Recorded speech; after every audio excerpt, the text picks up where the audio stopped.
estética. Hay estructuras que, por ejemplo, no sé si habrán visto aquí al lado del 260 hay una estructura que está medio abandonada, ¿no? Ese módulo no se va a caer, no va a colapsar. Sin embargo, ¿por qué no se está utilizando? Seguramente es porque no debe cumplir alguno de estos requisitos. Por lo que me contaron, esa estructura tiene asentamientos diferenciales y en algunas plantas la losa está bastante hundida. Pero nuevamente no es que se va a caer, sino de que ya está afectando, en este caso, con el buen aspecto, ¿no? Imagínense, por ejemplo, que esta losa tenga un hundimiento bastante considerable, ¿no? Vamos a sentirnos inseguros de estar por debajo de eso. Bien, entonces, en hormigón 1, técnicamente hormigón 1 nos enfocábamos solamente en esta parte, ¿no? O sea, nos enfocábamos en diseñar una estructura tal que no colapse, ¿no? Que no llegue a fallar.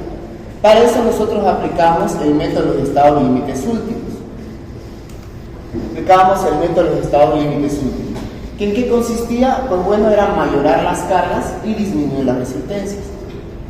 Ahora, para poder analizar estos tres aspectos, se tiene que trabajar en los estados límites de servicio. ¿Y cómo son los estados límites de servicio? ¿Qué diferencia tiene este con el otro? Pues bueno, en los estados límites de servicio su principal característica es que las cargas no se mayoran y la resistencia tampoco se disminuye. O sea, se trabaja con la resistencia y con las cargas reales. ¿De acuerdo? Estos son los 4 aspectos que tiene que cubrir toda estructura. Actualmente ya se exigen otros 2 requisitos, ¿no? Que son el tema económico, porque a fin de cuentas si no hay dinero de por medio, pues no se puede mover, digamos, ¿no? el campo de la construcción. Y el impacto ambiental, que más que nada esto es más reciente, estas exigencias que se da de que el daño al ecosistema sea mínimo. Bueno, ¿cómo nosotros vamos a cubrir estos 3 aspectos? Porque el primero nosotros ya lo hacíamos en hormigón 1, diseñamos una estructura que llegue a tener, bueno, si es que llega a fallar, que llegue a tener una falla dúctil, ¿no? Hace una falla dúctil, una falla segura que avise. Pero ¿cómo vamos a controlar estos 3 aspectos? Pues justamente ahí entran los estados límites de servicio. Más exactamente se hacen 3 controles. ¿3 controles de qué? Pues veamos, se hace un control a la fisuración, y aquí es justamente lo que vamos a abordar hoy. Un control a la deformación, que la deformación que presente el elemento no sea bastante grande. Y finalmente la vibración, que más que nada esto es para estructuras que están sometidas a cargas dinámicas. Por ejemplo, puentes, o incluso imagínense un gimnasio que se encuentre en una planta elevada. Yo, por ejemplo, le puedo contar una anécdota. Yo estuve de pasantía en un condominio aquí por la avenida Beni de Puerto Rico. Era un edificio de 11 plantas y en la última planta se tenía un gimnasio y una área social. El gimnasio era más que nada, no tanto para colocar máquinas, sino de que la gente iba a hacer, ¿cómo se llama esto? Hay un deporte que últimamente están haciendo los gimnasios, que creo que bailan Zumba, ¿no? Exacto. Zumba, uno de estos deportes. Entonces, imagínense la gente que cuando practique Zumba, obviamente al momento de saltar, todos van a saltar al mismo ritmo. Y justamente ese salto, cuando son varias personas, genera una vibración. Entonces, por ejemplo, ahí en esa losa sí se tendría que ver el tema de la vibración, ¿no? Es un elemento que se somete a cargas dinámicas. Bien, entonces, como habíamos explicado, hoy vamos a abordar primero el tema de la fisuración. ¿Cómo es que se controla? Muy bien. Veamos entonces cómo hacemos el control de la fisuración. Primero hay que entender algo, y es lo siguiente, que una estructura siempre va a tener fisuración, o al menos una estructura que esté sometida a tracción, siempre va a tener una fisura.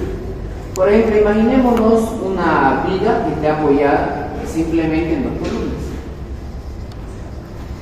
Ustedes saben bien de que en este elemento la parte de aquí arriba se va a comprimir, así debido a la fricción, y en la parte de abajo se va a traccionar. Es por eso que aquí tenemos que colocar sí o sí una armadura que resista los esfuerzos de tracción. Ahora, como les había mencionado, todo elemento se llega a fisurar. La fisura acá no se puede evitar, sí o sí va a ocurrir. Sí o sí va a ocurrir la fisuración. Entonces nos decimos, bueno, si la fisuración sí o sí va a ocurrir, eso no se puede evitar, entonces lo que vamos a hacer es lo siguiente. La fisura presenta un ancho. Por ejemplo, imagínense que esto fuera una fisura. El medir este ancho, vamos a llamarlo W1. Este va a ser el ancho de fisuración.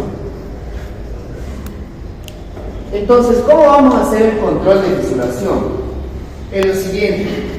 Como yo sé que la fisura no se puede evitar, siempre va a estar ahí, entonces lo que vamos a hacer es calcularla. Vamos a calcular el ancho de la fisura. Pero tal vez alguien se pregunta, ¿no? ¿Pero cómo podemos calcular si todavía no está construido? ¿No? Todavía no hemos construido el elemento, ¿cómo podemos calcular esto? Pues bueno, afortunadamente existen fórmulas, ¿no?, que se han obtenido de ensayos de laboratorio, el cual me permite calcular un ancho probable. Un ancho probable.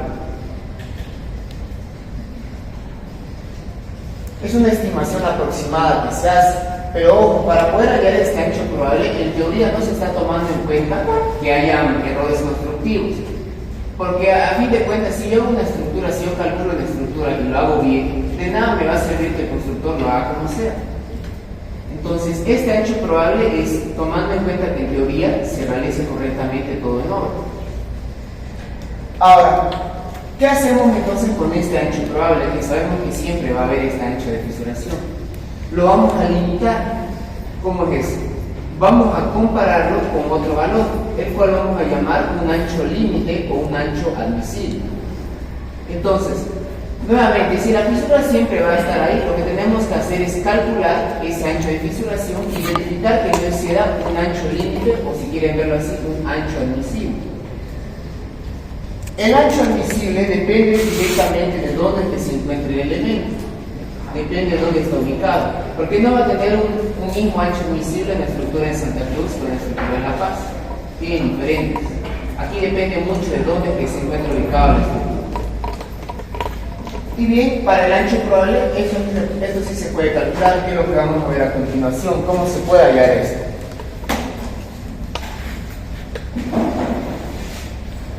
Ya veamos cómo podemos calcular el ancho de fisuración. Para esta materia estamos utilizando la normativa americana, ¿no?, que es la norma ACI. La ACI tiene la siguiente fórmula, que se llama la fórmula de Gerhelius. Es la siguiente.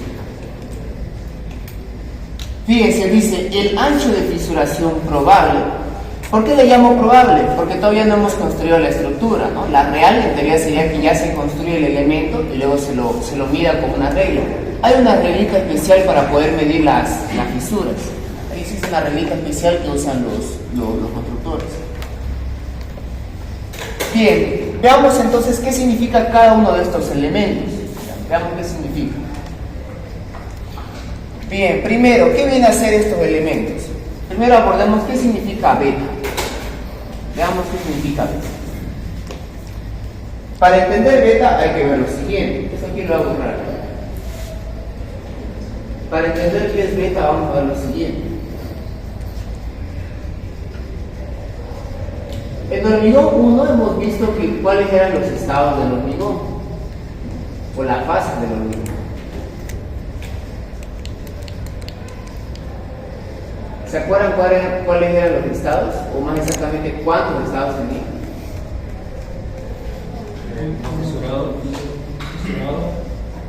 Correcto. Fisurado. Correcto. Primero, decía el hormigón no fisurado. Hormigón no fisurado. ¿Cómo es eso? Supónganse que tenemos acá una viga de hormigón armado simplemente apoyada. Una viga simplemente apoyada. Y a esto le vamos a aplicar dos cargas puntuales. Le aplico una carga P acá y otra carga P acá. Entonces, si tenemos esta situación, el diagrama de momentos viene de esta forma. Va a variar linealmente hasta cierto valor, va a ir constante y luego va a cerrar. Ahora, el elemento o la sección que a nosotros nos va a preocupar va a ser a la mitad de la viga simplemente apoyada. Este de acá va a ser el momento que a nosotros nos va a interesar. Muy bien, entonces veamos, una viga de hormigón armado, esta de acá va a ser nuestra sección, esta aquí va a ser nuestra sección, tenemos la sección.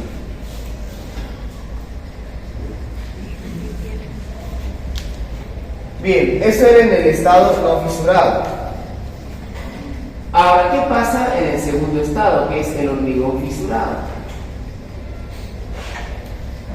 Pues bueno, en el estado fisurado vamos a tener lo siguiente. Estas fuerzas P se van a incrementar. Llamémosle esta, digamos, una P sub 1, indicando que es del primer estado.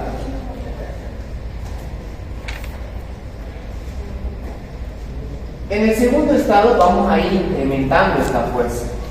Vamos a ir incrementando. El diagrama de momentos va a seguir siendo el mismo, eso no va a variar. No va a variar. Y seguimos analizando a la mitad de la viga. Esta va a ser la sección que nos interesa. Pues muy bien, veamos qué ocurre acá.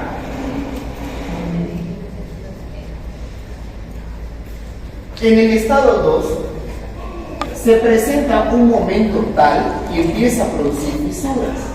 Vamos a llamarlo este punto MCL. Es un momento tal que empieza a producir fisuras. Muy bien. Entonces, aquí en este segundo estado ya empiezan a aparecer estas fisuras, ¿no? Las fisuras en el hormigón, debido a que, como sabemos, el hormigón no es un material que sea bueno precisamente para resistir la tracción. Entonces, veamos qué pasa aquí con su sección. En su sección ocurre lo siguiente.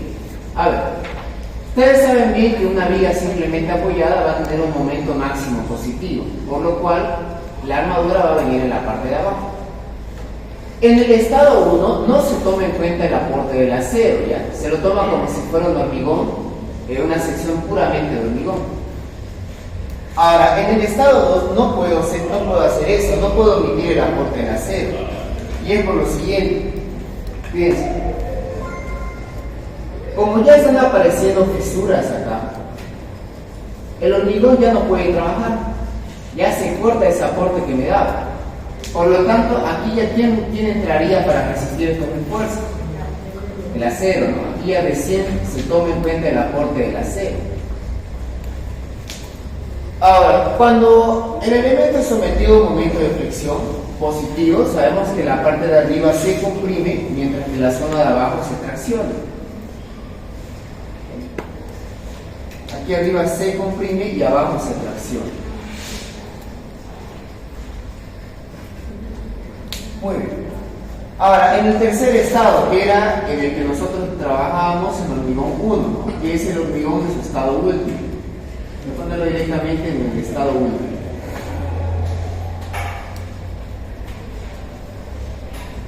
¿Qué pasaba en el estado último? Pues bueno, en el estado último ocurría lo siguiente. Las fuerzas estas vamos a seguir mayorándolas hasta llegar a un punto donde ya falle la viga. Por lo tanto, si la viga va a fallar, entonces tendremos que trabajar con cargas últimas. Aquí el diagrama de momentos va a venir de la siguiente forma.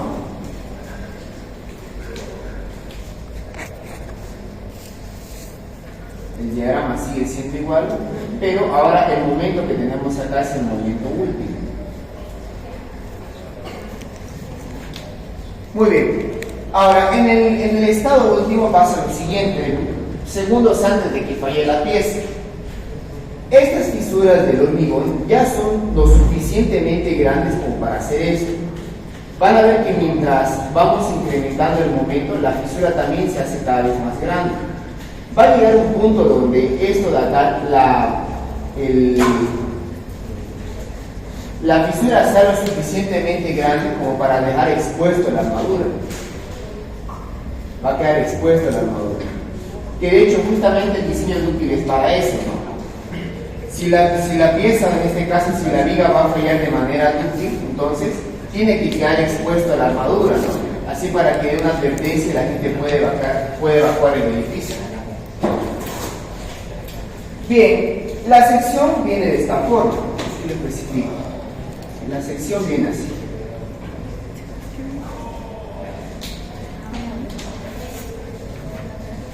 Veamos cómo me queda ahí. La sección queda así. El hormigón se va a comprimir hasta una distancia llamada el eje neutro ficticio. El eje neutro ficticio A. La armadura ya va a llegar a su estado de fluencia, ¿no? Por lo tanto, esto se va a deformar. Ahora, hasta aquí hemos analizado estos tres estados, pero veamos cómo es que se comporta su diagrama de tensiones. Veamos cómo se comporta el diagrama de tensiones. ¿Cómo venía el diagrama de tensiones en el estado último? ¿Cómo venía aquí la tensión del hormigón? Según la simplificación que hacíamos, venía de manera rectangular. La tensión valía 0.85 Fc'. Eso viene a ser la parte comprimida. Y la zona traccionada venía así, ¿no? La zona traccionada venía como una fuerza. Una fuerza la cual vale. ¿Cuánto vale esta fuerza? AS por qué tensión. La tensión de fluencia, ¿no? Correcto. Es justamente en el estado en el cual va a fallar la fuerza. Ahora, ¿cómo viene el diagrama de tensiones acá? ¿Cómo viene? Pues bueno, fíjense en esto. Realmente, ¿cómo es el diagrama de tensiones del hormigón cuando va a fallar la pieza? Esto de que fuera una sección rectangular es una simplificación que hacemos. Realmente el diagrama de tensiones viene de manera parabólica. Así realmente es de forma parabólica. Y si se dan cuenta, este diagrama, según la bibliografía, se parece mucho a cuando nosotros hacemos un ensayo de compresión simple a una probeta de hormigón. Si le hacemos un ensayo de compresión a una probeta de hormigón, van a darse cuenta ustedes de que el diagrama viene así. Fíjense de que este gráfico se repite en esta parte. Ahora, así es como se comporta el diagrama de tensiones en el estado último. ¿Cómo se comporta el diagrama de tensiones en el estado de servicio? ¿Cómo creen que se comporta? Bueno, a ver, tal vez algunos ya hayan llevado pretensado o estén llevando pretensado. En pretensado ustedes saben que se diseña en el estado de servicio. Y en el estado de servicio, ¿cómo son las tensiones? ¿Cómo varían las tensiones? Linealmente, ¿no? Correcto. La tensión varía linealmente.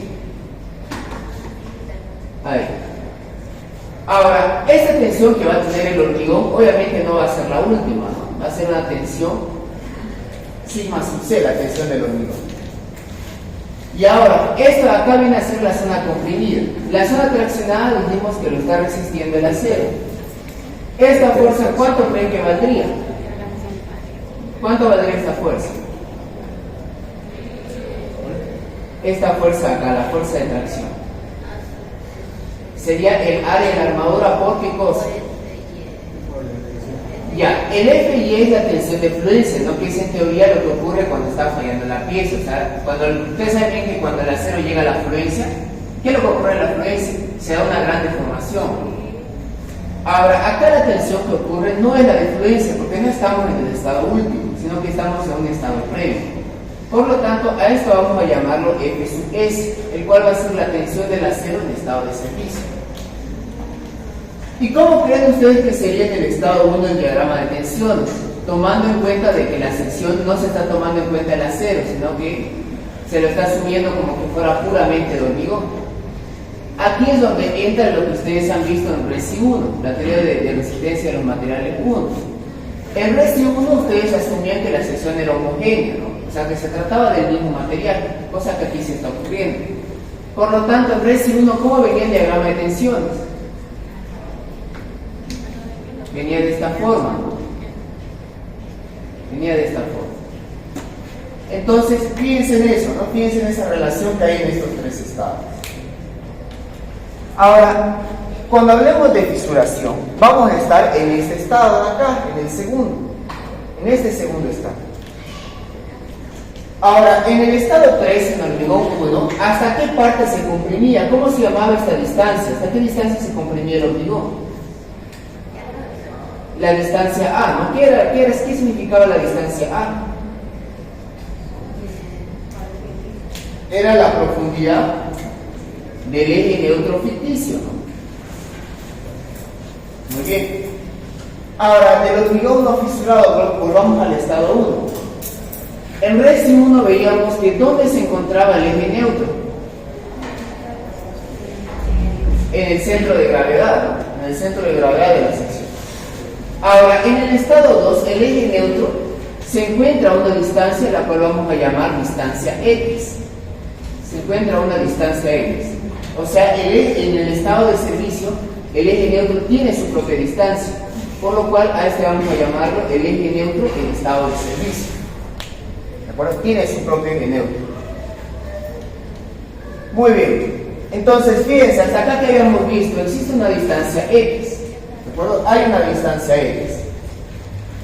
Pues bien, ya entendiendo bien qué es X, que vendría a ser la profundidad que hay, ¿no? La profundidad que tiene el eje neutro en estado de servicio, veamos qué significa beta. Ya, veamos qué significa beta. Fíjense, voy a volver a dibujar la sección que tenemos en el estado 2. Aquí tenemos nuestra sección de hormigón y aquí viene su diagrama de tensiones. En el estado 2 ocurre lo siguiente, ¿no? Les había dicho, el estado 2 tiene su propio eje neutro, el eje neutro en estado de servicio, ¿no? Ese eje neutro me divide la zona que se comprime con la zona que se tracciona. Entonces, aquí va a venir hormigón comprimido y aquí en la parte de abajo viene la armadura, que es la que resiste el esfuerzo de tracción. Entonces, esta distancia de acá, habíamos dicho que se llama X, ¿no? La profundidad del eje neutro en estado de servicio. ¿Cómo se llama esta distancia? La que hay desde el borde comprimido hasta el centro de gravedad de la armadura traccionada. Altura útil. La altura útil o altura eficaz.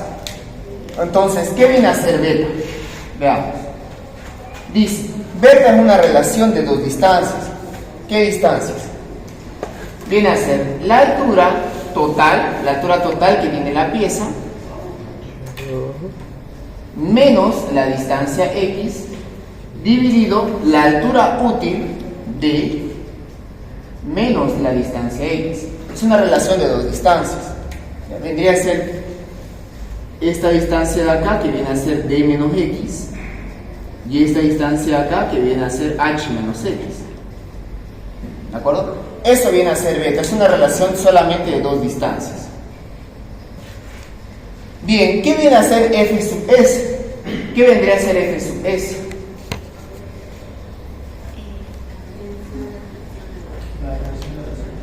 La tensión del acero en estado de servicio, ¿no? Justamente lo que habíamos comentado. Ahora, si nos guiamos en ese gráfico, fíjense en lo siguiente.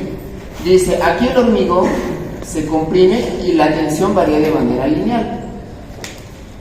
El acero resiste un esfuerzo de tracción de esta forma. A sub S por F. Ahora, yo le pregunto, esto es una tensión triangular, ¿no? Las secciones de altura H y base B. Ahora, ¿a qué sería igual la resultante del diagrama de tensiones en la zona comprimida?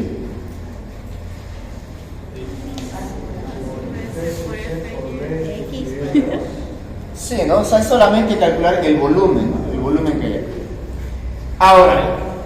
Ahora, ¿cuánto vendría a ser esta distancia que hay hasta acá? En primero, ¿a qué distancia se encuentra la resultante? X un tercio. Sería X tercio, ¿no? Un tercio de X. Pues muy bien, ¿cuánto valdría esta distancia?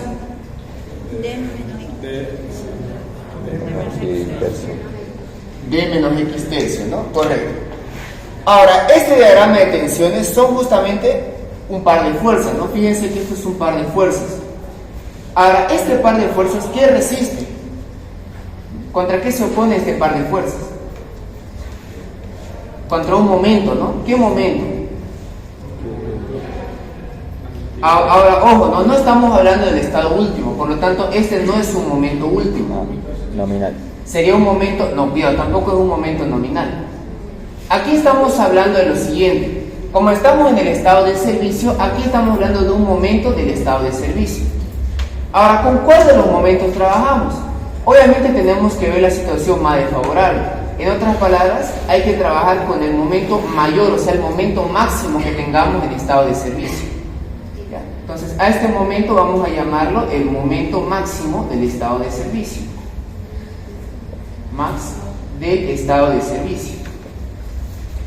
Muy bien, si aplicásemos aquí una ecuación de momentos en este punto, llamémosle un punto O, fíjense lo que tendríamos.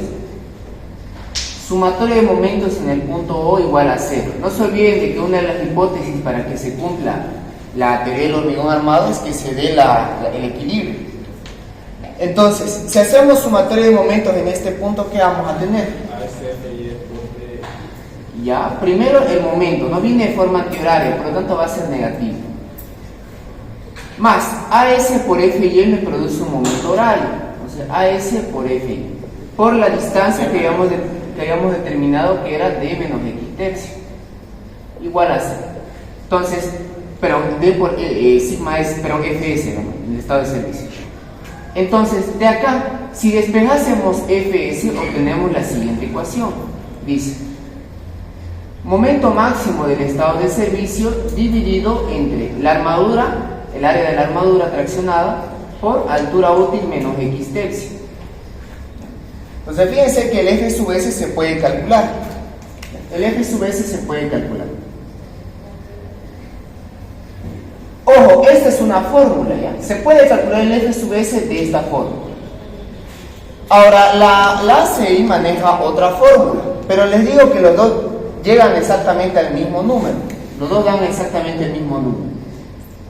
La ACI utiliza la siguiente fórmula. Si la memoria no me falla, era factor de homogenización por momento máximo del estado de servicio dividido ICR, ya van a ver qué significa ICR, por distancia Y. No, al revés, la distancia Y va aquí arriba. Ahora sí, por ICR. Ya. La ACI maneja esta fórmula. La verdad les mentiría si les dijera cómo la ACI deduce esta fórmula. Pero como les digo, estas dos llegan exactamente al mismo número. Así que en teoría estos dos valen lo mismo.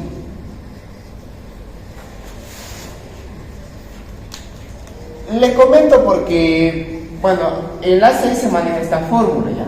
Y el ingeniero Tito maneja esta fórmula.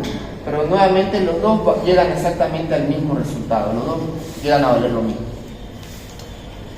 Ahora especifiquemos qué son estas distancias, qué viene a ser Y y qué viene a ser ICR, ¿no? Porque a fin de cuentas, como vamos a trabajar con la ACI, vamos a utilizar esta fórmula. Bueno, ¿qué viene a ser Y? La ACI dice que Y es la distancia que hay desde el eje neutro en estado de servicio hasta el centro de gravedad de la armadura traccionada. A esto acá la ACI lo llama Y. Lo llama Y. Entonces fíjense. Cuando calculemos X, luego vamos a poder calcular Y, que es simplemente calcular distancias. Ahora, ¿qué viene a ser ICR? Bueno, veamos lo siguiente.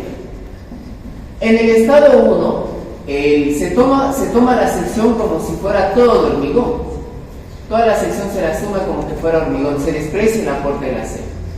Yo les pregunto, respecto a este eje de acá, ¿cuánto vale el momento de inercia de esta sección? La inercia, ¿no? Correcto, sería la base, altura al cubo sobre 12, ¿no? Porque fíjense de que en el estado 1 el eje neutro pasa por el centro de gravedad. Y ustedes saben bien que la inercia de una sección rectangular respecto a un eje que pasa por el centro de gravedad vale base por altura al cubo sobre 12. Ahora, El momento de inercia que vamos a ver ahora es del estado 2. Lo que hacemos es lo siguiente. Solamente vamos a tomar en cuenta estas dos áreas. El área de hormigón que se comprime y el área de acero que tracciona. Solamente con estas dos áreas voy a trabajar. Todo lo demás no lo tomo en cuenta. Por eso lo voy a dejar de maneras así recortadas. Solamente tomamos en cuenta estas áreas. Es decir, hay que calcular el momento de inercia respecto a ley de Newton de estado de servicio que me aporta esta área y esta área. ¿Cómo hacemos eso? ¿Qué teorema aplicamos ahí? El teorema de Steiner. Para hallar el ICR es la inercia que me da esta área y esta área de acá respecto a este eje. Por lo tanto, aquí sí o sí aplicamos teorema de Steiner. Entonces, ¿qué podemos decir que es ICR? ICR viene a ser el momento de inercia de la sección fisurada. Inercia de la sección fisurada.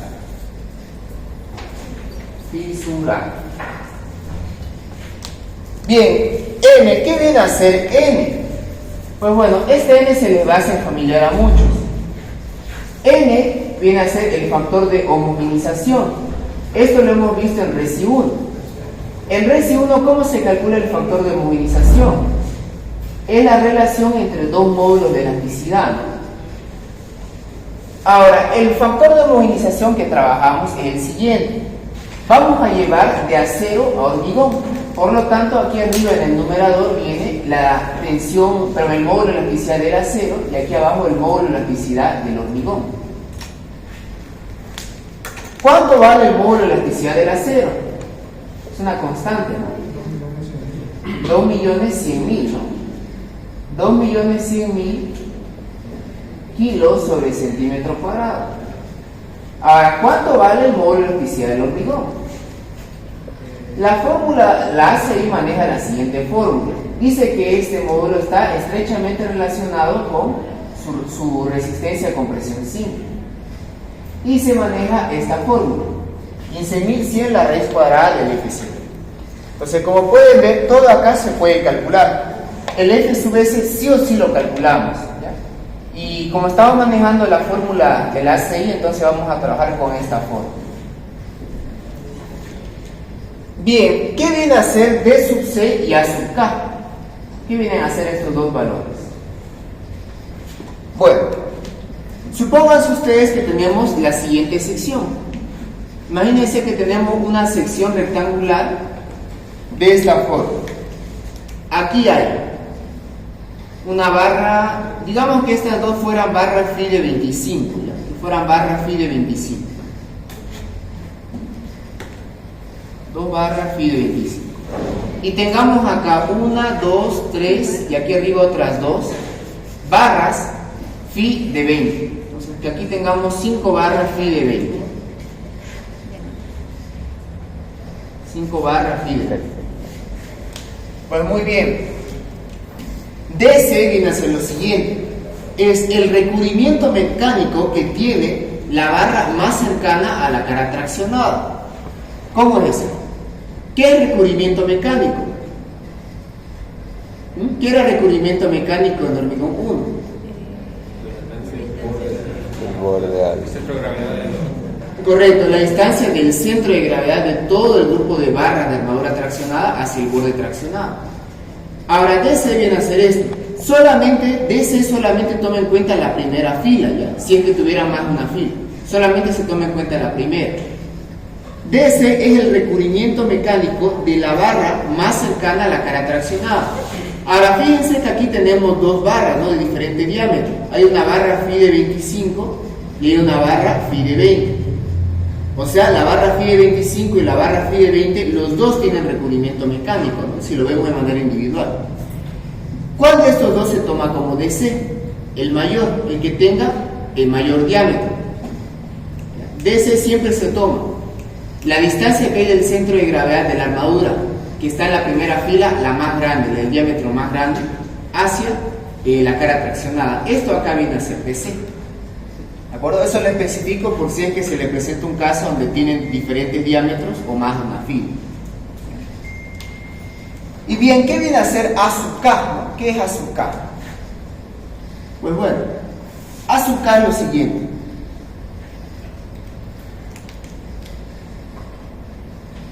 Supónganse ustedes que acá tenemos una sección con 4 barras phi de 20. 4 barras phi de 20. Ahora, acá vamos a tener lo siguiente. De que habíamos dicho ¿qué habíamos dicho que era el recubrimiento mecánico? La distancia que hay del centro de gravedad de las armaduras traccionadas hacia el borde traccionado. Esto es el recubrimiento mecánico. En este caso le llamamos DS. Pues muy bien, azúcar es lo siguiente. Dice, ¿cuánto vendría a ser el área de hormigón que recubre a una sola barra? ¿Cuánto viene a ser esta área? Esto es azúcar, el área de hormigón que protege a una sola barra. ¿Cuánto viene a ser esta área? ¿O cómo podríamos calcular esta área? Pues bueno, hay una fórmula aproximada para hallar esto. Fíjense. Dice, 2 veces el recubrimiento mecánico por la base de la sección dividido entre el número de barras. Veamos, ¿cómo es que se llega a esto? ¿A qué sería igual 2 veces de S? ¿A qué sería igual 2 veces de S?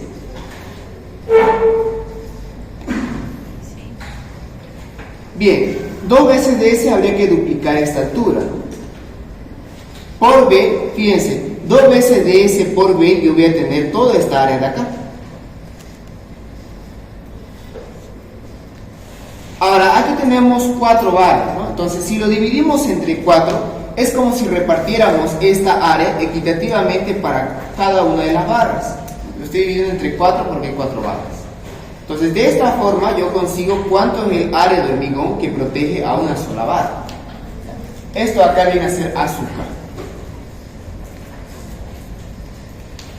Bien, entonces ya vemos qué significa cada uno de esos términos, ¿no? Y como ven, cada uno de esos términos se calcula, hay que calcularlos los 4. Pero lamentablemente, algunos términos necesitan de la ayuda de otros. Por ejemplo, el beta habíamos dicho que necesita la distancia x, por lo tanto hay que hallar primero x.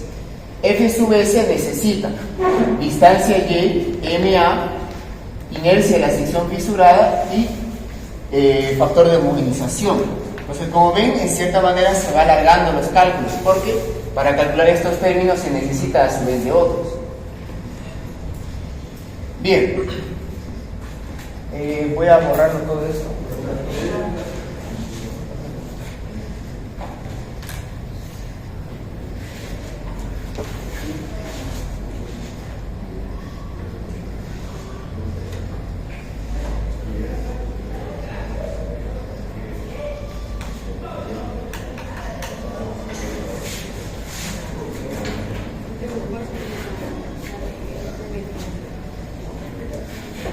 Bien.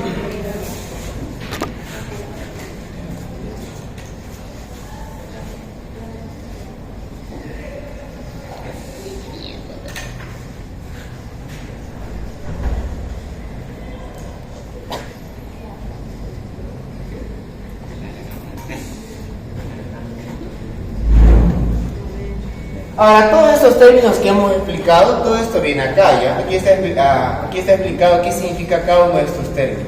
Las fórmulas que vamos a utilizar son las siguientes.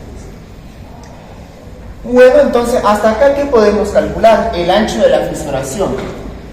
Habíamos dicho al inicio de que este control consiste en lo siguiente, y es que este ancho hay que compararlo con un ancho límite. ¿Y de qué depende ese ancho límite o ese ancho admisible? Depende de la ubicación en la cual se encuentre mi estructura. Yo les había dicho que no va a valer lo mismo el control que hagamos aquí en Santa Cruz que hagamos en La Paz, ya que cada ciudad está condicionado por su entorno, ¿no? Por su clima. Entonces veamos cuánto vienen a ser esos anchos límites o anchos admisibles. Dice, para un clima seco, ¿ya? O con membrana protectora, ya les voy a explicar qué significa esto, la membrana protectora. Por ejemplo, en la ciudad de La Paz, fíjense que en la ciudad de La Paz se permite hasta que se tenga un ancho de 0,41 milímetros. En Santa Cruz se permite que el ancho máximo sea de 0,3 milímetros. Y bueno, hay otras condiciones que difícilmente lo vamos a ver aquí en Bolivia, ¿no? Es cuando es un clima con temperaturas muy bajas o un clima con salida al mar, una ciudad costera. Esto de acá sí se puede llegar a ver, es una estructura de contención de agua. Por ejemplo, puede ser un canal o puede ser un tanque de agua. Fíjense que mientras más vamos bajando, es mayor la exigencia que se da. ¿Por qué es esto? Fíjense, ¿por qué creen que es eso? Es por lo siguiente. Sabemos bien que la armadura es protegida por el hormigón, que es justamente uno de los motivos por los cuales funciona el hormigón armado. Si el ancho de la fisura es muy grande, va a ocurrir lo siguiente: se va a dejar expuesto la armadura.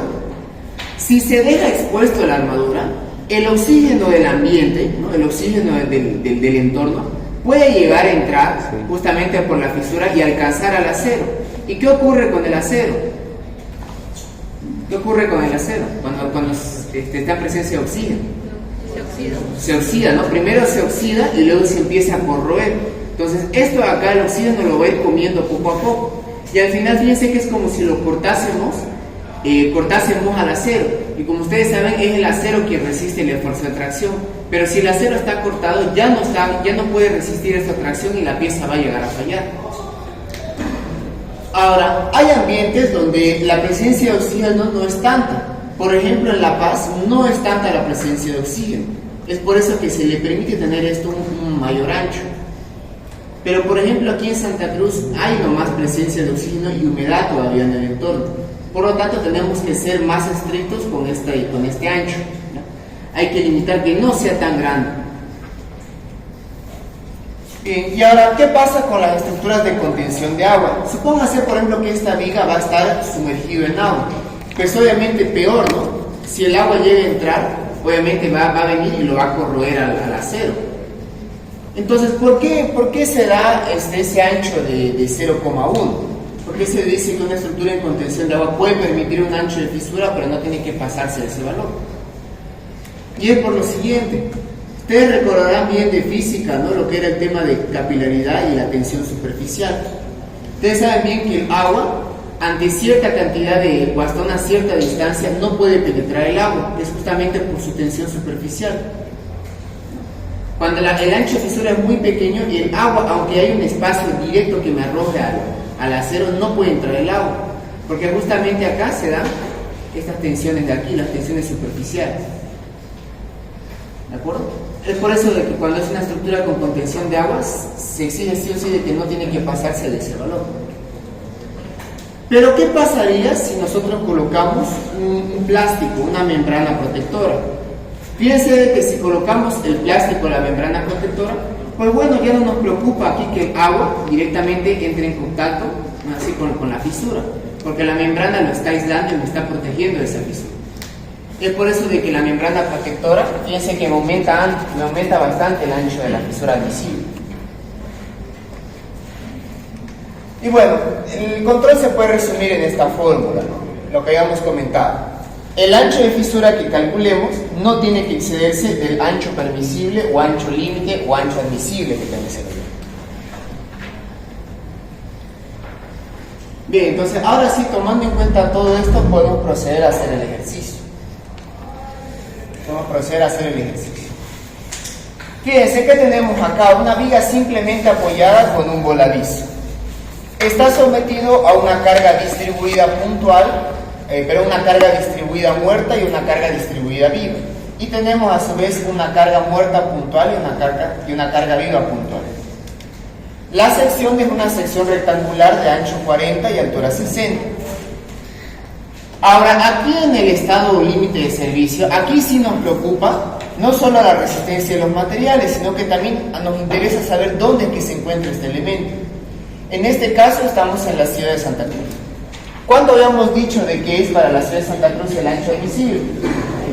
0,3, ¿no? 0,3 milímetros. Correcto. Entonces vamos a calcular cuánto es el ancho de la fisura que se da en el tramo AB, lo que nos indica, y ver que este ancho no se pase del ancho admisible. Muy bien, tenemos acá carga muerta y carga viva. ¿Cuántos son los factores de mayoración para carga muerta y carga viva? 1,2 para la carga muerta y 1,6 para la viva, ¿no? Tanto para las distribuidas como para las puntuales. Muy bien, entonces nos quedaría de esta forma, ¿no? Con las cargas mayoradas. Viendo este esquema, ¿cuántos estados de carga tendríamos? A ver, ¿cuántos estados de carga se presentan aquí? 2. Teóricamente 3, ¿no? Pero con hacer 2 ya sería suficiente. Tendríamos carga muerta, siempre va a haber, ¿no? Nunca se puede quitar esto. Todos van a tener carga muerta en toda la vida. No se puede quitar nunca la carga muerta.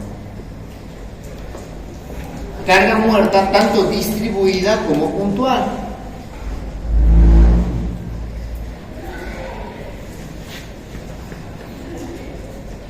Carga distribuida carga muerta tanto distribuida como puntual.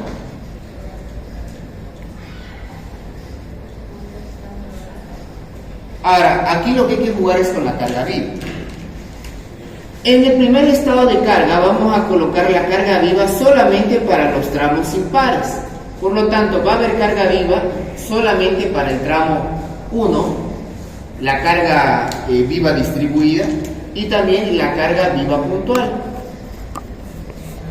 En el estado 2 vamos a tener acá carga viva solamente en esta parte. Y para el estado 3, en teoría tendría que haber carga viva en toda la estructura. Ahora, aquí nos pide diseñar para el tramo AB. Por lo tanto, ¿cuál de estos estados de carga tendríamos que tomar?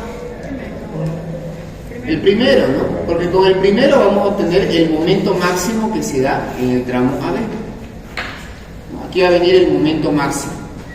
Acá va a venir de esta forma. Y aquí va a venir de esta forma. Pero ahorita el que nos preocupa es este, el mayor momento que se pueda dar en el tramo AB. El mayor momento que se pueda dar en el tramo AB. Por lo tanto, solamente basta con que hagamos este estado de carga. No es necesario que hagamos todos, vamos a perder tiempo, ¿ya? Aparte, el ejercicio no nos ha pedido diagrama envolventes. Si no hubiera pedido diagrama envolventes, entonces habría que hacer los 3 estados. Muy bien, entonces solamente vamos a hacer el primer estado de carga. Entonces tendremos lo siguiente. Esto aquí lo voy a borrar. Vamos a tener lo siguiente. Bien, vamos a obtener los esfuerzos del estado de carga planteado. Como queremos el momento máximo para el tramo AB, va a haber carga muerta en toda la viga, carga viva solamente en el tramo AB. Muy bien. Esta parte no me voy a detener mucho, ya conocen bien el tema de calcular reacciones, no me voy a detener mucho acá. Tienen la memoria de cálculo en sus apuntes para que lo puedan ver a detalle. Y luego vamos a calcular los esfuerzos internos, ¿no? También esta parte no me voy a detener mucho, ya que no es tanto ahorita el fin de la materia ver esfuerzos internos. Así que esta parte vamos a verla directo. Ahí se obtienen los esfuerzos internos. Bien, como habíamos planteado el primer estado de carga, fíjense que aquí se da el momento máximo, ¿no? Por lo tanto, vamos a diseñar las armaduras del tramo AB con este momento máximo.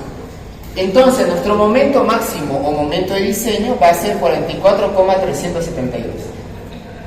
El ejercicio me pidió diseñar para el tramo AB, por lo tanto habíamos dicho que no es necesario hacer los demás estados de carga. Aquí lo especifico. ¿Por qué no voy a hacer los demás estados de carga? Porque solamente quiero diseñar este tramo. Bien, ahora fíjense que es un momento positivo, ¿no? No se olviden de que eso tiene relevancia a la hora de colocar las armaduras. Entonces veamos el diseño a flexión simple. Tenemos de datos la resistencia de los materiales, la sección de la viga. Nuestro momento es un momento último que vale 44,372. ¿Cuánto tendríamos que adoptar como recubrimiento mecánico de ese? 6 centímetros, ¿no? Muy bien. Entonces adoptamos un recubrimiento mecánico de 6 centímetros. Ya saben, altura útil, altura total, menos el recubrimiento mecánico.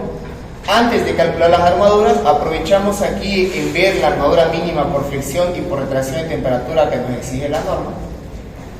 Calculamos estos dos y obtenemos o utilizamos el mayor de estos dos como nuestra armadura mínima. En este caso sale 6.05 centímetros cuadrados. Muy bien, tenemos un momento último de 44,372. Esto es en toneladas por metro. Por cuestión de unidades vamos a llevarlo a kilo por centímetro. Para hacer eso solamente hay que multiplicarlo por 10 a la quinta. Y bueno, hacemos el momento reducido, ¿no? Reemplazamos todos los valores. Momento último, ¿cuánto es el factor phi en flexión? 0,9, perdón. El FC' es dato, la base también y la altura útil lo hemos calculado. Por lo tanto, aquí nos da un momento reducido de 0,23, mayor o menor que el momento reducido límite. ¿Cuánto vale el momento reducido límite? 22,76, ¿no? Como es menor, entonces estoy en un caso 1. Eso quiere decir que solamente necesito armadura traccionada. Bueno, entonces calculemos cuánto es la cuantía mecánica de armadura traccionada. Reemplazando en esta fórmula vamos a tener, reemplazo acá y me sale que la cuantía mecánica de armadura traccionada vale 0.2333. Bueno, eso lo reemplazo acá y obtenemos cuánto nos da el área de armadura, ¿no? El área de armadura vemos que nos dio 21,16, claramente mayor que la armadura mínima. Por lo tanto, ¿cuál tomamos? El área calculada, ¿no? Exacto, tomamos el área que nos salió debido al cálculo. Muy bien, entonces veamos cómo podríamos calcular la cantidad de barras. Podemos aprovechar un poco de explicar esta parte ya. Fíjense, esto de acá ustedes ya conocen, ¿no? Son los diámetros nominales, son los que en teoría uno puede pillar en el mercado, los diámetros que son los que venden. Y abajo tenemos cuánto es el área nominal.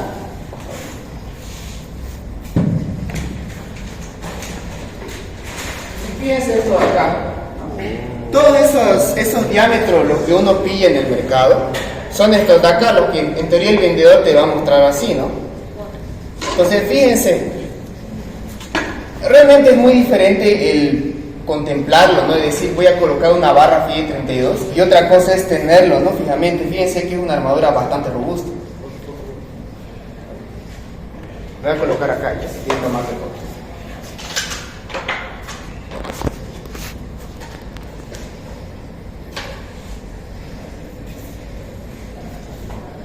Bien, veamos entonces cómo podemos calcular la cantidad y el diámetro de barra que sería más apropiado para esta área que nos piden.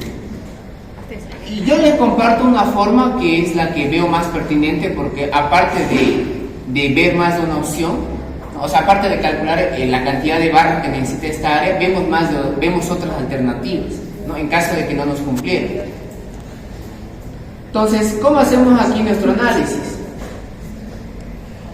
Fíjense, voy a decir, ¿qué pasaría si a esta área le quiero colocar pura barra FIDE 25? Yo diré, el área que necesito dividido entre el área nominal de un FIDE 25, que es 491, voy a ver cuánto es lo mínimo que necesito de barra FIDE 25. ¿Cuánto me da esto? 5, ¿cuánto? 4,31. Ah, 4,31. Sí. 31.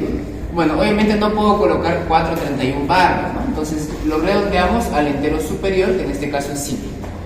Esto me quiere decir que si quiero colocar barra FIDE 25, mínimo tengo que colocar 5 barras FIDE 25. Probemos con otros dos, con una barra FIDE 20 y una barra FIDE 16. Si quiero colocar una barra FIDE 20 tendré el área que necesito dividido entre el área FIDE 20. Si quiero colocar barra FIDE 16 será el área que necesito dividido el área nominal de FIDE 16. ¿Cuánto me dan estos valores? 6,74. 6,74 redondeo a 7. Y 10,53. Y 10,53 redondeo a 11. Muy bien. Entonces veamos, ¿qué alternativas tenemos? Podemos hacer lo siguiente, ¿no? Puedo decir, a ver, una de mis alternativas es colocar 5 barras FIDE 25. Una alternativa. Otra sería colocar 7 barras FIDE 20. Y otra alternativa, 11 barras FIDE 16. ¿Cuánto nos dan estas áreas? 24,55. 24,55 centímetros cuadrados. 21,98 centímetros 21.98, muy bien. Y 22,11. 22.11, ¿no? Bien, veamos una combinación, ¿no? ¿Qué pasaría si quiero combinar 2 barras phi de 25 más unas 4 barras phi de 20? Veamos cuánto nos da eso.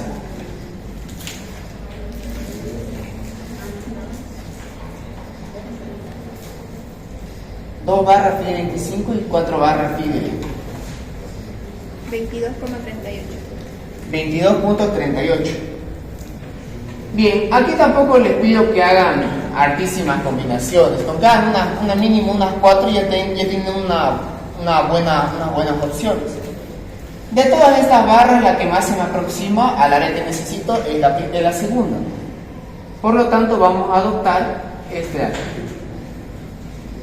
Entonces, el área de armadura traccionada va a ser, mi área de armadura traccionada será las 7 barras phi de 20, que es igual a 21,98 centímetros cuadrados. ¿De acuerdo? Es una manera de poder calcular las armaduras. Si ustedes tienen otra o se sienten más cómodos directo dividiéndolo entre la cantidad de barras que quieren, no hay ningún problema. Solo que al hacer este método, fíjense que tenemos más de una alternativa, ¿no? En caso de que no me llegara a cumplir más adelante esta, pues bueno, me fijo en otras alternativas que tengo. Bien, pues aquí te lo voy a borrar.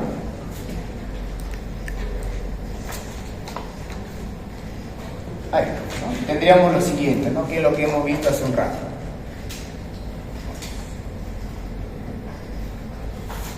Bien, entonces vamos a adoptar la segunda opción, 7 barras phi de 20. Entonces nuestra área de armadura traccionada será 7 barras phi de 20, que me da un área de 21,98. Bien, ahora veamos el tema de la distribución y la separación de barras. Ustedes saben bien que no solamente es cumplir esta área que me pide, sino que también tengo que verificar que las barras cumplan con una cierta separación. Pues muy bien, veamos cómo se hace eso. Primero, veamos lo que viene a ser la separación. Veamos lo que viene a ser la separación mínima. Por norma, la separación mínima es el mayor entre estos tres valores, ¿no? 1 pulgada, que es 2,5, el diámetro mayor. En este caso estamos colocando barras phi de 20. Esto acá significa 20 milímetros. Si lo llevamos a centímetros, son 2 centímetros. 4/3 el diámetro máximo de agregado grueso, que eso también se traduce en 1 pulgada o 2,5. Entonces, el mayor entre estos tres valores viene a ser 2,5. Veamos entonces cómo podemos hallar la separación real. Como no nos pide un diseño completo, o sea, no nos pide ver armadura de piel ni armadura de compresión, enfoquémonos solamente en la parte traccionada. Como son 7 barras phi de 20, veamos si me entra sin ningún problema colocarle las 7 barras phi de 20 en una misma fila. Veamos si se puede. Bien, entonces ahí tenemos las 7 barras phi de 20. ¿Cuánto se coloca como recubrimiento? ¿No? Como recubrimiento libre o recubrimiento geométrico a una viga. Entre 2 y 2,5, ¿no? Entonces adoptamos 2 centímetros, el menor. El estribo todavía no lo... Bueno, se puede calcular porque podemos hallar el esfuerzo cortante, ¿no? Se puede calcular. Pero por facilidad de cálculo vamos a adoptarlo directamente. Entonces acá adoptemos un estribo phi de 8. Un estribo phi de 8. Es verdad que se puede calcular, se puede, porque podemos hallar los esfuerzos cortantes. Pero hasta hacer eso, luego verificar el cortante y todo eso, no vamos a tardar mucho. Entonces directamente adoptemos este valor. Pues muy bien, tomando en cuenta eso, ¿cuánto tendría yo de distancia de aquí, de la cara externa del paramento de la viga, con la cara interna del estribo? ¿Cuánto sería esta distancia? 2,8, ¿no? Entonces va a haber 2,8 tanto de aquí a acá como de acá a acá, ¿no? Muy bien, entonces tomando en cuenta eso, hallemos lo que es la separación real, ¿no? La distancia que hay entre cara externa y cara externa de la barra traccionada. Pues muy bien, ¿cuánto valdría la separación real viendo el gráfico? ¿Cómo podría calcular? 40 por 2 veces 2,8. Correcto, 40 menos 2 veces 2,8. Menos 2 por 7. 7 por 2 centímetros. Correcto, Dividido Dividido por 6. dividido en los espacios 6, ¿no? Muy bien. El ancho total menos el 2,8 de ambos lados menos 7 veces el diámetro, como son barras de 20, menos 7 veces 2. Y todo eso dividido entre el número de espaciamiento 6. Esto me da una separación real de 3,4. Claramente cumple con la separación mínima, entonces no hay ningún problema. Ahora, en esta parte, sí o sí hay que calcular lo que es el DS real. No se olviden que anteriormente hemos adoptado un DS, ¿no? ¿Cuánto adoptamos de DS? 6. 6, ¿no? Ahora ya tenemos la sección, ya podemos calcular el recubrimiento mecánico real. ¿Cuánto valdría aquí el recubrimiento mecánico real? 2,8 más la mitad Del diámetro. Diámetro. Correcto, no fíjense que todas las barras tienen el mismo diámetro. Acuérdense lo que vimos en la primera clase cuando vimos centros de gravedad o baricentros. Como todas tienen la misma área y todas tienen la misma distancia desde su centro de gravedad hasta la cara externa, por lo tanto todas tienen la misma distancia. Entonces basta con calcular solamente esto, la cual será de aquí hasta acá 2,8, ¿no? Más la mitad del diámetro que tiene la barra, es decir, la mitad de 2. Por lo tanto, el DS real será igual a 2,8 más la mitad del diámetro, 3,8. Muy bien, entonces hasta acá tenemos lo que viene a ser el DS real. Técnicamente, solamente hicimos el diseño, ¿no? Recién ahora vamos a entrar a hormigón 2. Todo lo que hemos visto fue isotática y hormigón nada más.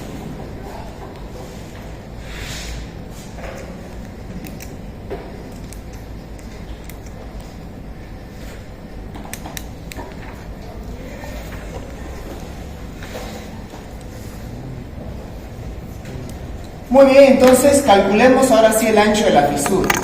Fíjense que para calcular el ancho de la fisura yo necesito conocer otros datos previamente. Pues bien, ¿por cuál de todos esos datos quieren empezar? Ustedes deciden. O sea, el ancho de la fisura probable es 1,1 por 10 a la menos 5 beta por F sub S raíz cúbica de A sub K por DS, por DC. Ustedes deciden por cuál quieren empezar.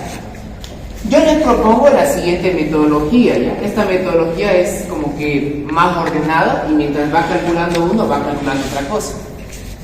Fíjense, ¿qué es lo primero que vamos a hallar? Primero vamos a hallar la profundidad del eje neutro en estado de servicio, X. ¿Cómo se puede hallar X? Acuérdense de la sección que tiene el estado fisurado.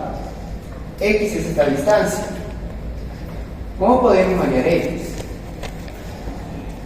Pues bueno, para hallar X, obviamente la fuerza que hay acá tiene que ser la misma fuerza que hay acá.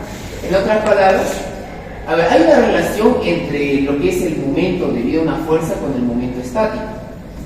Lo que vamos a hacer es calcular el momento estático de la zona comprimida y lo vamos a igualar con el momento estático de la zona traccionada, así como se halla el eje neutro X. Entonces, fíjense, aquí va a estar la sección bruta de base 40 y altura 60. Va a estar acá más o menos mi eje neutro de servicio, yo lo estoy estimando.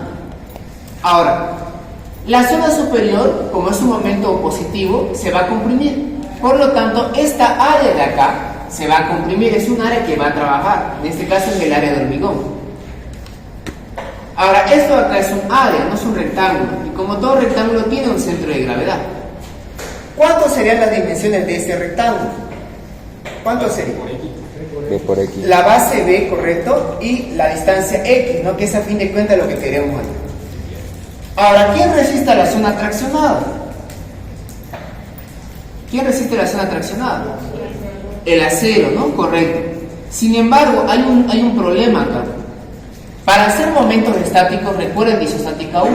Si yo quiero hacer un momento estático, los dos tienen que ser el mismo material, tiene que ser una misma sección, tiene que ser homogéneo. Y como ven, no es lo mismo pues hormigón que acero. Entonces, ¿cómo solucionamos eso? Vamos a convertir de acero a su equivalente en hormigón. Esto de acá, ustedes lo recordarán bien, algo que hacíamos en Resi 1. Cuando teníamos diferentes materiales, lo homogenizábamos, ¿no? Lo convertíamos en su equivalente al otro material.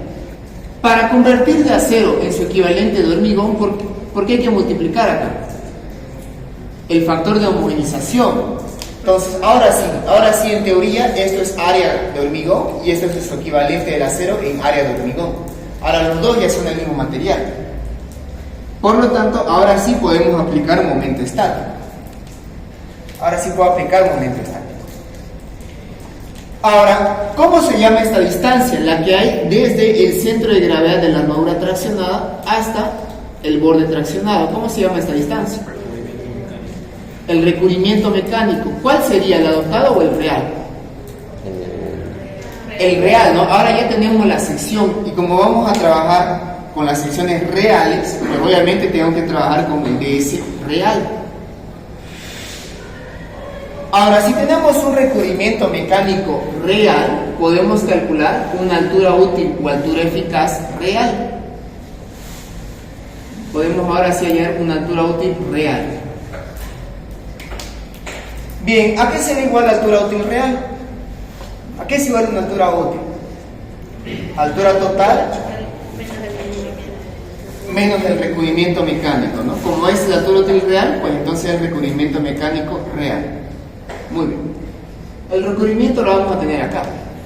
Aquí está. Bien, entonces, calculemos lo que nos hace falta. Primero, la altura útil habíamos dicho que es altura menos recubrimiento mecánico real. Haciendo los cálculos, ya el DS lo tenemos, ¿no? Lo hemos calculado en el paso anterior. Nos da 56.2 centímetros. En área de armadura traccionada, estamos colocando 7 barras FI de 20. 7 barras FI de 20 habíamos visto que tiene un área de 21.98 centímetros cuadrados.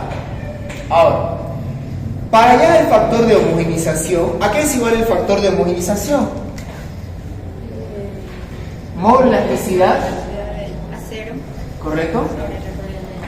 Sobre el del hormigón, ¿no? Pero el del hormigón no es una constante, hay que calcularla. La ACI maneja la siguiente fórmula: 15.100 la raíz cuadrada del FC'. Reemplazando nos sale un módulo de elasticidad del hormigón de 218.819. Ahora sí, con esto podemos hallar el factor de homogenización, ¿no? El del acero habíamos dicho que siempre es 2.100.000 y el del hormigón lo hemos calculado. Por lo tanto, nos da un factor de homogenización de 9,597. Muy bien. Ahora, Y, no se olviden que habíamos dicho que era Y. Y es la distancia que hay desde el eje neutro en estado de servicio hasta el centro de gravedad de las armaduras traccionadas. Esto de acá es Y. ¿A qué sería igual Y viendo el gráfico? de altura efectiva, menos X. Menos X, ¿no? Correcto. Y es igual a altura útil menos X. Solamente conozco la altura útil, ¿no? No conozco todavía X. Por lo tanto, lo voy a dejar de esta forma. Ahora, ¿a qué era igual momento estático? Seguro ustedes recuerdan de isostática 1, ¿qué era momento estático? Correcto, ¿no? Si quiero calcular momento estático respecto de este eje, llamémosle un eje Z, va a ser el área de una figura por una distancia. ¿Qué distancia? La distancia que hay hacia el centro de gravedad de la figura respecto del eje, ¿no? Y esta distancia es perpendicular. Eso era momento estático. ¿Cuánto sería entonces el momento estático de la zona comprimida? ¿Cuánto sería el momento estático de la zona comprimida? Primero, ¿cuánto es el área de esto? B por X, ¿no? O sea, 40 por X, ¿no? ¿Qué distancia hay de aquí hasta acá? X medio, ¿no? Correcto. Ahora, ese sería el momento estático de la zona comprimida. Ahora el momento estático de la zona traccionada. Primero, esta área de acá hay que convertirla, ¿no? Obviamente. Veamos cuánto nos da. Multiplico N por AS, me sale un área equivalente a 210,94 centímetros cuadrados. Entonces, el momento estático sería el área, que vendría a ser esta de acá, por la distancia, ¿no? La distancia que hay del eje al centro de gravedad, en este caso de estas barras. N por S por Y. Todo acá ya es dato. Por lo tanto, aquí solamente tengo que resolver este sistema. Me va a quedar un sistema con dos soluciones. Pero voy a adoptar la solución real. Siempre les va a dar una solución negativa y una positiva. Obviamente vamos a adoptar la positiva. Si tienen ustedes la calculadora, ustedes directo pueden meter esta ecuación y les arroja un resultado. Muy bien, ahora tenemos X. Como ya tenemos X, podemos calcular Y, ¿no? Entonces, si reemplazamos ahí en X, vamos a tener que Y vale 36,5663 centímetros. Muy bien, hasta acá ya hemos calculado esto de aquí. Listo, ya lo tenemos X. Ahora, aprovechemos este paso para calcular otra cosa. Yo les había comentado de que en el estado fisurado hay que calcular la inercia de la sección fisurada aplicando el teorema de Steiner. Hay que ver cuánto es la inercia que me da la zona comprimida y la inercia que me aporta la zona traccionada. Veamos cómo se calcula eso. Bien, ¿qué dice el teorema de Steiner? ¿Qué es el teorema de Steiner? A ver, a esta primera área vamos a llamarlo un área 1, ¿ya? Vamos a llamarlo un área 1. Veamos. El momento de inercia de ese rectángulo. ¿A qué es igual el momento de inercia de un rectángulo? Base por altura sobre 12, ¿no? Más. Primero la inercia respecto a su centro de gravedad de la figura. ¿Qué más hace Steiner? ¿Qué suma? El área por la distancia, ¿no? En este caso, la distancia que hay de aquí hasta acá es X medio al cuadrado. Si ustedes trabajan esto de manera variable, van a ver que aquí les va a quedar base por X al cubo sobre 3. Ustedes tienen en sus en la primera clase les hablé sobre la inercia, ¿no? Yo les había dicho que la que más se utiliza es esta, pero también les comenté de que hay veces que se utiliza esta de acá. Por ejemplo, aquí es más fácil. Esta es la fórmula de la inercia de un rectángulo respecto a un eje que está apoyado en uno de sus bordes, ¿no? Que es justamente lo que se cumple. Entonces, para no complicarnos haciendo esto, que se puede hacer sin ningún problema, directamente trabajemos con esta fórmula, que es más corta. Base por altura al cubo sobre 3. Entonces, utilizando esa fórmula, base por altura al cubo sobre 3, vamos a tener base 40, X lo hemos calculado. Por lo tanto, podemos hallar la inercia que me da la zona comprimida. Ahora, calculemos la inercia que me da el acero, o sea, la inercia de la zona traccionada. ¿A qué sería igual la inercia de la zona traccionada? O en este caso, la inercia del acero. Según Steiner, esto es igual a ¿qué cosa? Inercia en el centro de gravedad de la sección más el área, en este caso el área sería N por AS. N por AS por la distancia, en este caso la distancia que hay de aquí hasta acá es Y, por la distancia al cuadrado. Ahora, cuando el valor acá, cuando la altura aquí es sumamente pequeña, fíjense que la altura se multiplica al cubo. Por lo tanto, aquí la altura, como es pequeña, al elevarse al cubo, prácticamente esto me va a dar un número muy pequeño. Por lo tanto, esto lo simplifico y me queda que el momento de inercia que me aporta la armadura no es más que N por AS por la distancia Y al cuadrado directamente. Entonces, justamente esa fórmula vamos a utilizar. N por AS por Y al cuadrado. Todo lo conocemos. Conozco N, conozco AS y conozco Y. Reemplazando, entonces nos da que la inercia del acero me da 281.995. Ya tengo la inercia que me aporta la zona comprimida y tengo la inercia que me da la zona traccionada, y ambos son respecto al mismo eje. Por lo tanto, ¿qué puedo hacer ahí? ¿Qué podemos hacer ahí cuando tenemos inercia respecto al mismo eje? Sumar. Podemos sumar, ¿no? Correcto. Entonces, la suma de la inercia de la zona comprimida y la inercia de la zona traccionada nos va a dar ICR. ¿Qué dijimos que era ICR? El momento de inercia de la sección fisurada. Listo, ya tenemos ICR. Muy bien. Ya tenemos el momento de inercia de la sección fisurada y tenemos la distancia X. Ahora, acá no me voy a detallar mucho, lo tienen ahí ustedes a detalle. Para calcular el momento máximo de servicio, ¿qué es lo que se hace? Es prácticamente repetir el paso número 2, exactamente lo mismo que el paso número 2. Pero ¿qué diferencia ven acá? Con la No se mayoran las cargas, correcto. Que habíamos dicho, en los estados límite de servicio no se mayoran las cargas. Por lo tanto, aquí hay que trabajar con las cargas sin mayorar. Muy bien, entonces, Como les digo, no me voy a detener mucho acá, es calcular reacciones y esfuerzos internos. Eso apunte, lo tiene en la memoria de cálculo a detalle. Y de aquí que nos da el momento máximo con las cargas sin mayorar para el tramo AB, fíjense que me da 32 toneladas por metro. Ese va a ser nuestro momento máximo de servicio. Como esto está en toneladas por metro, llevémoslo a su equivalente en kilo por centímetro. Multipliquémoslo solamente por 10 a la quinta. Y ahora sí, ya tenemos todos los ingredientes necesarios para proceder a calcular el ancho de la fisuración.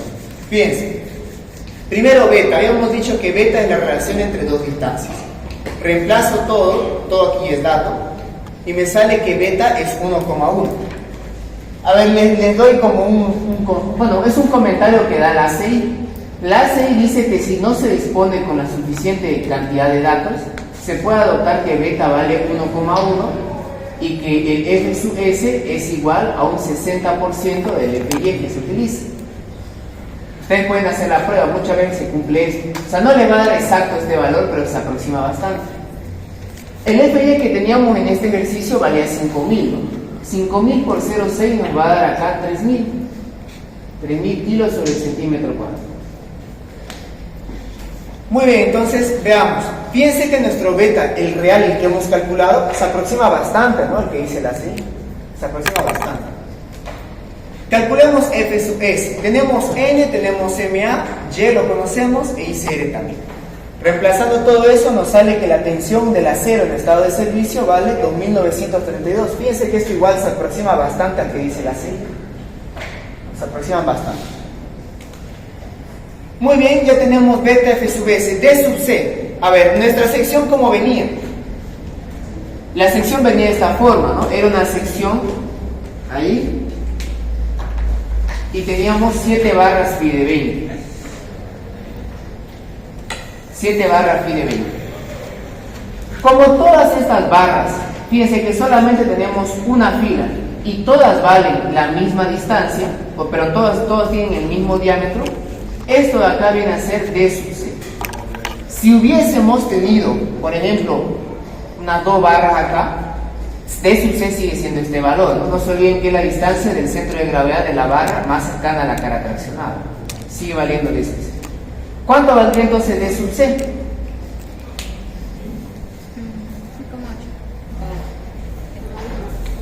A ver, aquí venía el estribo. No, cuidado.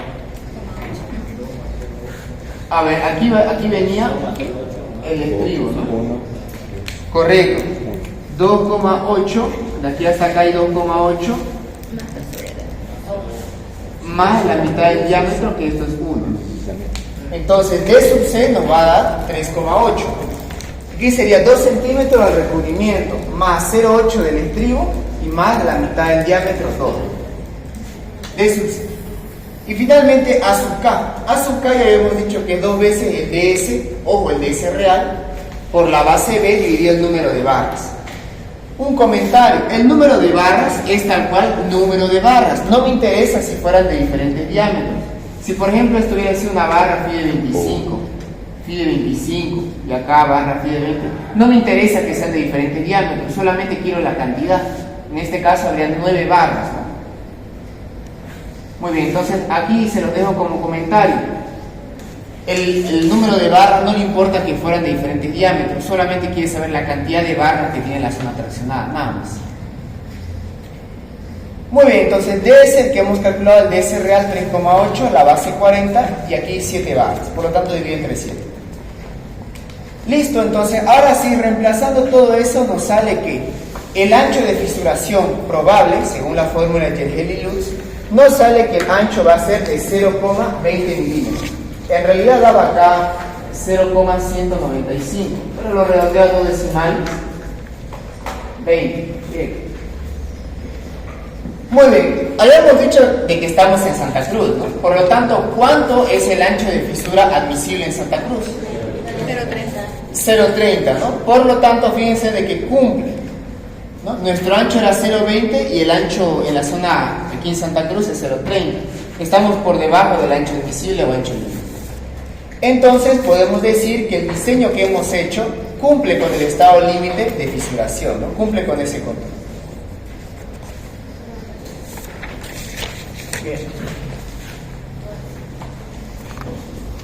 La lista, por favor.